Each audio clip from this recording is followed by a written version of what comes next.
Okay, so what's up, everyone?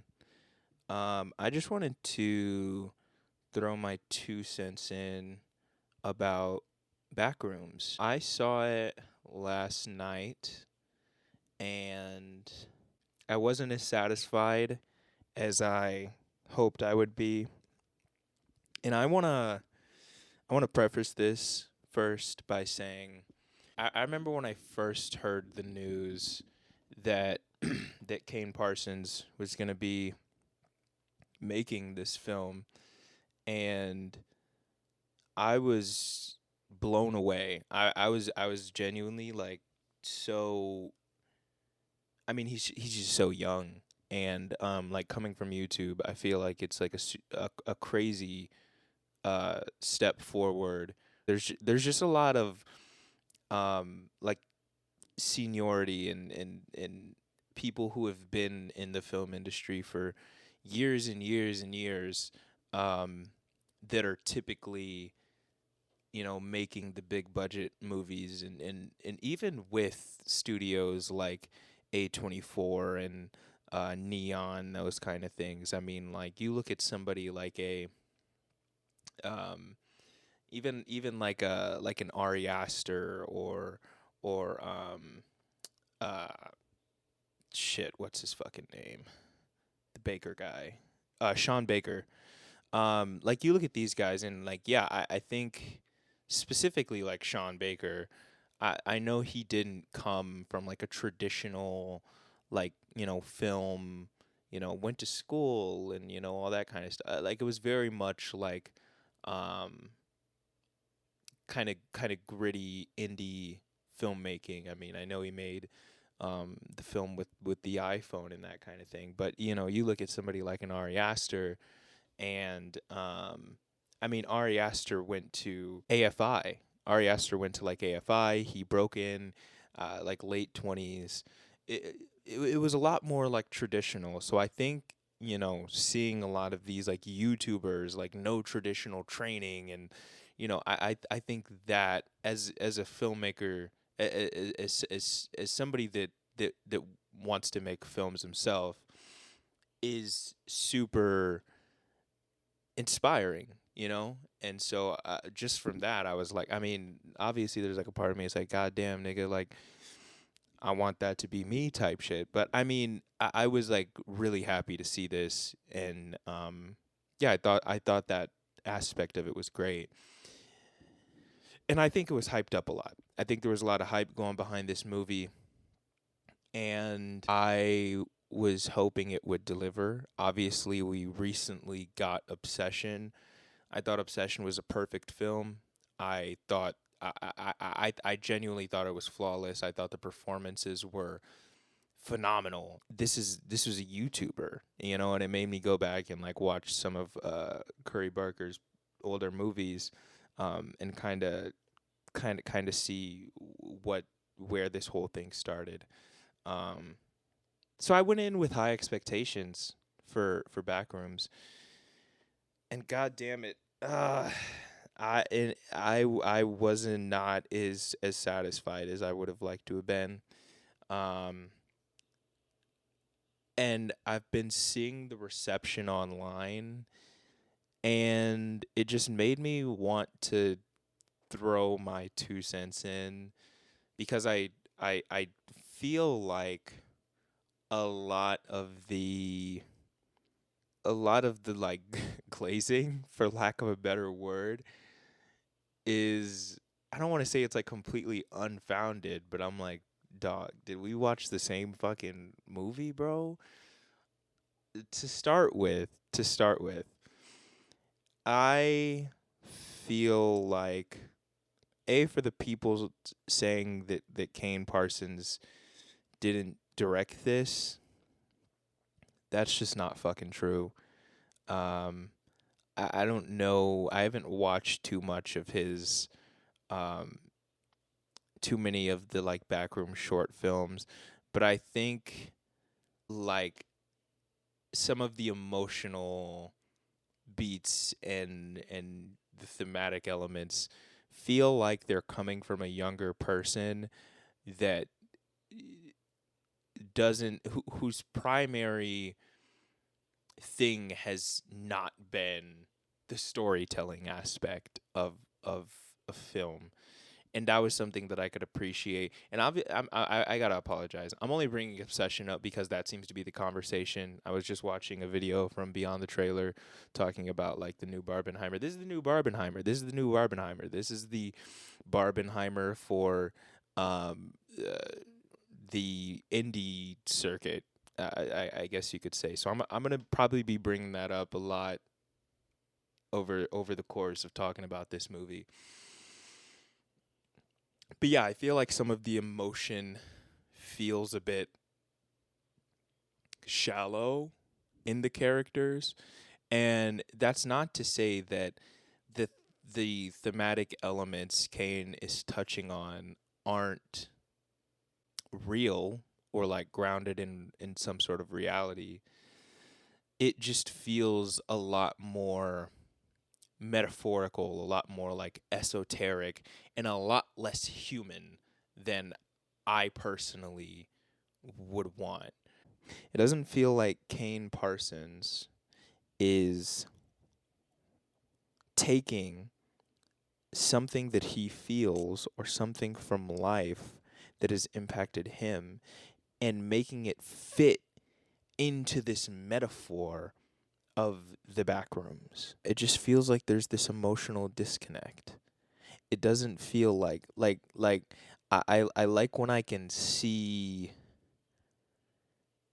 some level of like realness in the movie. And I don't mean that it has to be like autobiographical or anything like that. Like I don't think Obsession is like obviously I don't think Curry Barker, you know, fucking did any of the shit that Bear did. But maybe he's felt like Bear. Maybe he's felt like Nikki because they just feel so real. Like it just feels like this could only be coming from somebody that's like experienced this feeling before. And I don't feel that from Backrooms. And that's not to say that Kane didn't. Maybe this is genuinely something that like hits really close to home for Kane. But I think what hit to me what feels like it feels like the Backrooms hit close to home for Kane. It feels like the Backrooms are home for Kane. Like he knows this place in and out, but it doesn't feel like he knows the thematic, emotional elements of the story. That's it. That's what it feels like to me personally. It feels like, okay, we have the Backrooms, but we need to build a story on top of that. So like how are we going to do that?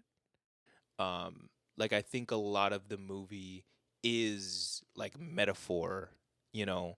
And I think that's fine, but I think there needs to be a human element that kind of grounds you into the metaphor. Um, and I know people are gonna say like, oh, I mean, it is, you know, like obviously, you know, I should say if you haven't seen the movie, there gonna be some fucking spoilers. You know how I go. You know how I be. Um, yeah. So like obviously Clark played by God damn it, I've heard this man's name so many times, but I know I'm gonna fucking say it wrong. Chitwatel Ejiofor. I know I said that shit wrong, but we'll just call him Clark for now. You know, I had to say his name at least once. But obviously, Clark has like this anger problem, and it's implied that it resulted in the end of his relationship, and I think that's okay. I think that's fine, and makes a lot of sense. You know, um, but I think there's a part of me that wishes we would have gotten to see that relationship with his partner. I think not seeing the relationship with what was it, Barbara, I think it was, um kind of subdues his anger and kind of uh reduces it to, oh, I'm it kind of turns him into like a bit of an archetype, because it's like as opposed to like very specific instances. And that's not to say that you don't get it when he's in the therapist's office. Obviously they're doing the like role playing thing, but I think it would have hit harder if we would have seen it. And obviously I know it's supposed to be this kind of situation where like it's still impacting him, which is the seems to be the central theme of Backrooms. You know, this I mean they kind of spell it out for you. It's this idea of kind of like going in circles, um and being unable to kind of move past things. And I think that the metaphor is it's really beautiful. I think it's like an apt metaphor, especially like I was watching a Kane Parsons interview and he was talking about like kind of like industrialization. And I kind of feel like placing it in the 90s was appropriate, because I feel like the time period that they were in was this kind of bridge between this still kind of very culturally rich kind of like society at large, and complete like modernization and gentrification. That's kind of what time period it feels like it's between. And obviously you have Mary's character, who is kind of in this circle herself, where she's seeing her kind of like childhood home be like destroyed for this kind of gentrified structure. And I know Kane Parsons is like really big on like structures and architecture and that kind of thing. And so I do think the like visual metaphors and kind of like the thematic elements that they're getting at make a lot of sense. And I think I really do enjoy them and what they're trying to say, but I feel like the characters flatten them. And that's because the characters feel flat. I was just having a conversation with my roommate about when Clark's character is inevitably killed. And again, from a thematic standpoint, from a standpoint of looking at this like metaphorically, I understand it. He's being killed essentially by himself. He is falling victim to his own vices, to his own inability to move on. And obviously he's in this maze that he's essentially trapped in. That is him. He is trapped in himself. I think it makes sense. It makes sense. But I think his death, there was no real emotional connection there. I didn't find myself feeling anything but shocked when Clark died. Shocked because of how quickly and unceremoniously Clark was killed. I think it was extremely unfortunate, because I wanted to see some level of redemption in Clark, and I understand that that may not have been what they were going for, but I think after he died, it there was like a void. I mean, there was like already kind of a void, because I don't think Clark was the strongest main character, and this has nothing to do with Chiwetel. I thought his performance was really great given for what he was given.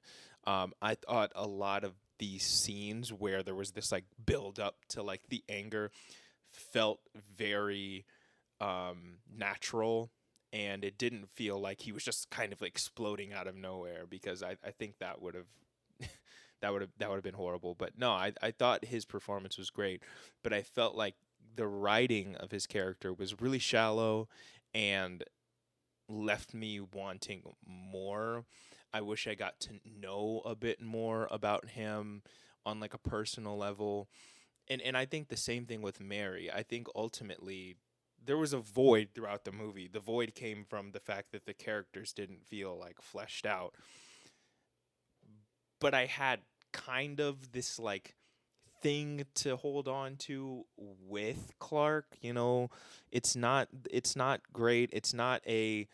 Um it's not like I'm holding on to a secure rope. I'm more so holding on to a foothold on the side of a mountain that could give it any second. I mean, it's still something. But after he died, it was like, oh Jesus Christ, I have nothing left to fucking hold on to. I didn't care about Mary's character. I wish Mary would have been Barb. I wish Mary would have been Barb. I think it would have made a lot more sense.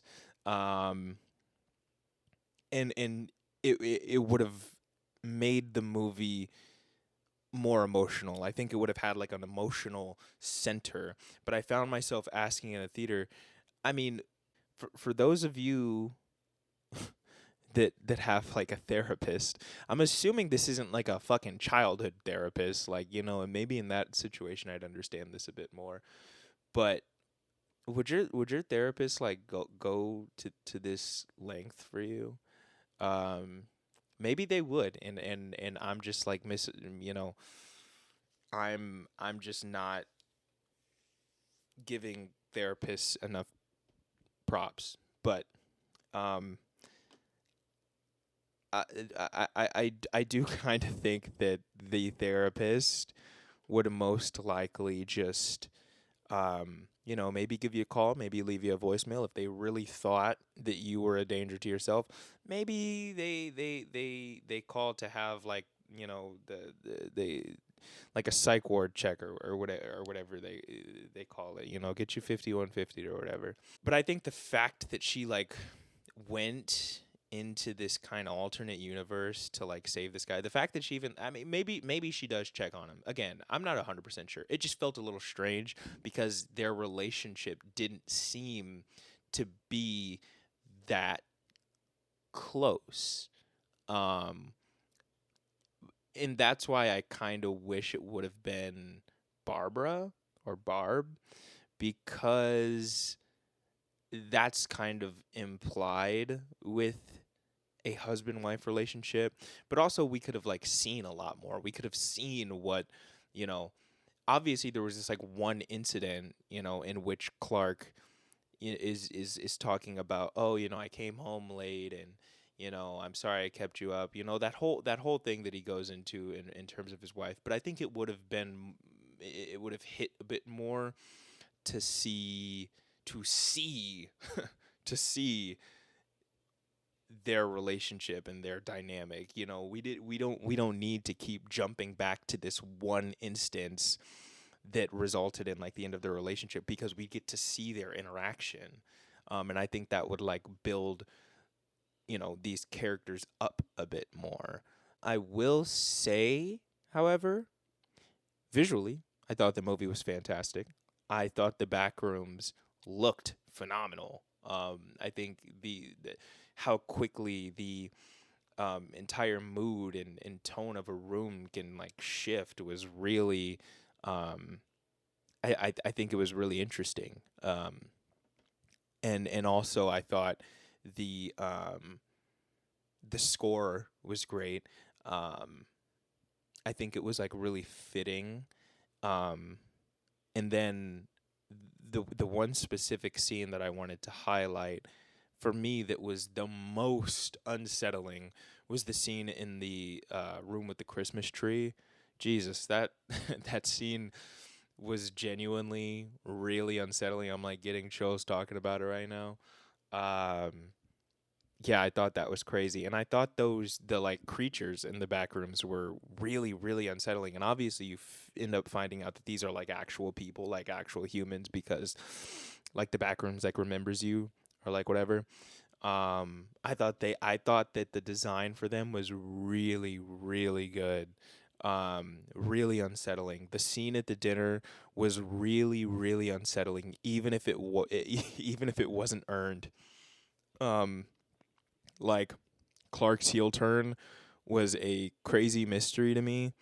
Um, Maybe there's something I missed. If there's something I missed, let me know.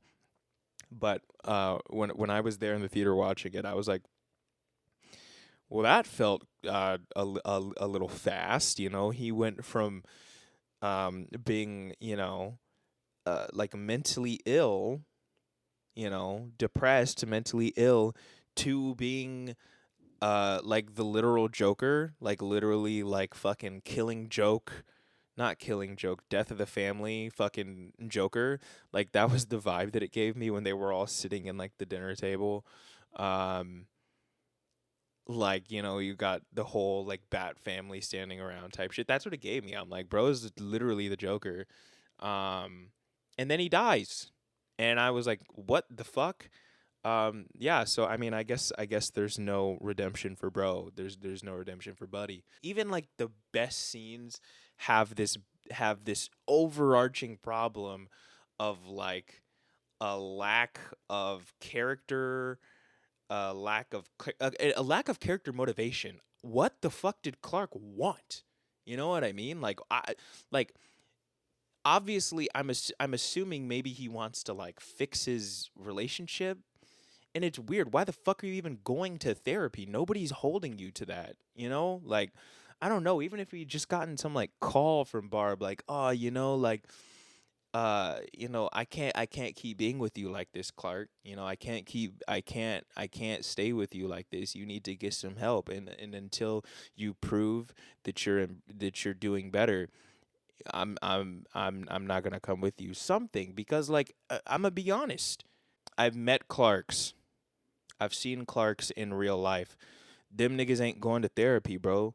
I'm telling you right now, like these niggas are not going to fucking therapy. So it feels weird that bro is even in therapy. It feels contrary to his character. Um yeah, that's not even something that I considered until right now. This is like straight off the dome. So, um yeah, uh, I don't know what Clark wanted other than to like vent about him being like put out by his ex-wife or whatever. Um they didn't even have kids, bro. I feel like that would have made things a bit more yeah, I don't know. I mean, but I get it. I mean, obviously got put out the fucking house. That's not like a small fucking thing. Um but yeah, it just feels strange. Like I don't know what Clark wanted. Um, Nor do I know what the therapist wanted, nor do I know what the um employees wanted. I don't know what anyone wanted in this. It doesn't feel like there were any real solid character motivations in this that propelled anything forward. It felt like the main thing that propelled this film forward was like this like general curiosity about what's going on, whether that be Clark trying to investigate what's going on with the Backrooms, or Mary trying to figure out what's going on with Clark. Um, and maybe that's realistic. Maybe that's like realistic to human nature, but I don't think it works the best for a movie because it makes it so that shit's not super interesting, and we don't have anything to like grab on to, like we look at Obsession.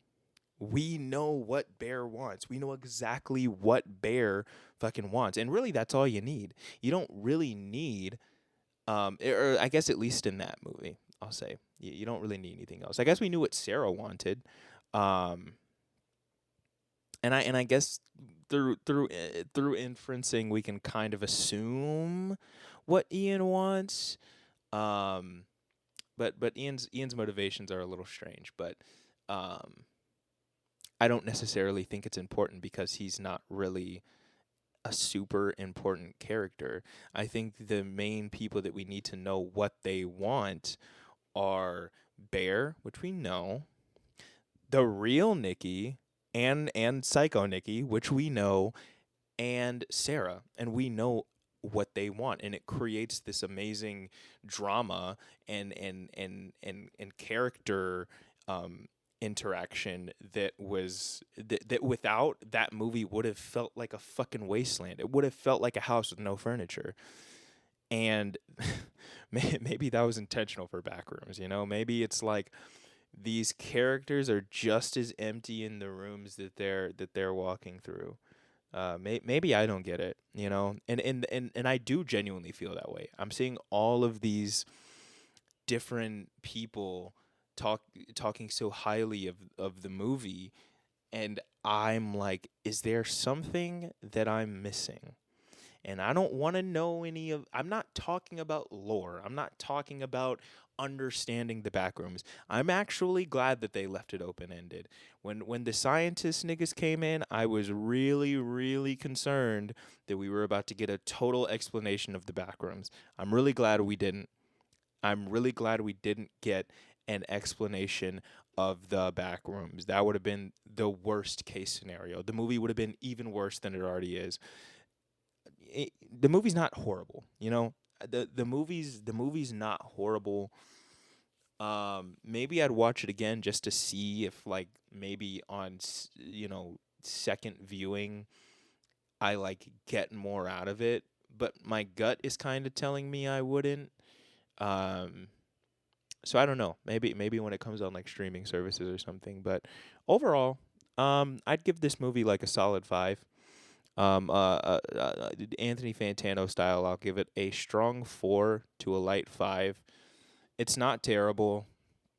It's just a little empty, and doesn't give me much. And also, there were perfect opportunities that they missed so many times. I really wish when they're like, oh, they're like describing the place.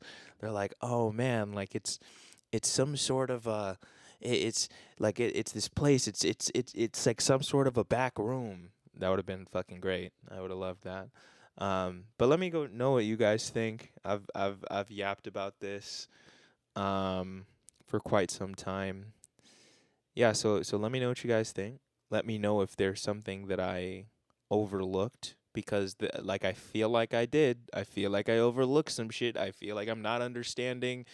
Like I just saw this fucking video. God, where is it? I was watching this woman carrying man. Jesus Christ. Um, where the fuck is it? I'm about to watch this shit. Backrooms is smarter than you think. Maybe it is. Maybe it's smarter than me, dude. So I'm gonna watch that, and I'm gonna let y'all tell me what the fuck I missed, and maybe there will be a reevaluation. I'm not above reevaluating and listening to what other niggas have to say and what other niggas pulled from it, and letting that influence in my opinion. It's not to say that I'm like a fucking, I'm like a spittoon, like you can just fucking spit whatever opinion you want and I'm going to just take it.